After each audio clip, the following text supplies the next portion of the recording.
গণ অভ্যুত্থানে হতাহত পরিবারের সদস্যদের জুলাই শহীদ স্মৃতি ফাউন্ডেশনের অর্থ সহায়তা পেতে দিতে হবে চিকিৎসা সনদ ও চিকিৎসকের সত্যায়ন।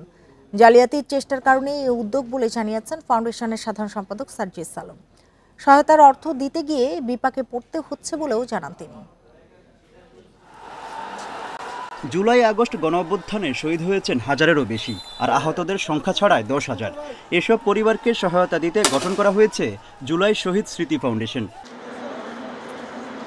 এবার অর্থ সহায়তা দিতে গিয়ে বিপাকে পড়তে হচ্ছে বলে জানিয়েছেন ফাউন্ডেশন।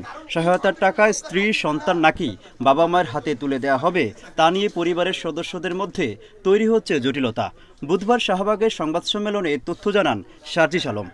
উনারা এক হয়ে এখানে আসতে পারেন না, এটা হচ্ছে একটা ঝামেলা হয়। আরেকটা ঝামেলা হয় যেটা যে ভাগটা করা হয়, কারণ বাবা মামা আছেন, একজন আমার যিনি ওয়াইফ উনি আছেন, উনার সন্তান আছেন, আমরা 50-50 করলাম, এটা অনেকে মানতে চান না। 60-50 করলাম, মানতে চান না, এই জন্য আসেন না। তো না আসলে আমরা দিব কিভাবে? ঝামেলাটা তাদের মধ্যে। চিকিৎসার তথ্য নিয়ে অনেকের বিরুদ্ধে প্রতারণার অভিযোগ উঠেছে।